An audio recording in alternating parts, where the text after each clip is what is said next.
Hello to all. This is your host and presenter of the channel Then and Now, Prince Emil Chroma.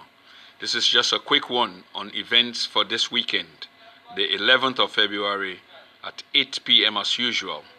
Some time ago, we sent out invitation letters to all aspirants or parties that are aspiring to become leaders of our country. We asked them to come to this studio either physically or if they will be willing to do so by phone for an interview, at which time they will present the party's manifesto or be able to explain to the Sierra Leonean people as to why they think that they deserve to be voted into office for the next 5 years. At this channel, we are proud to announce that one of the major parties have accepted our invitation so far, and they are willing to appear on this channel on the 11th of February at 8 p.m.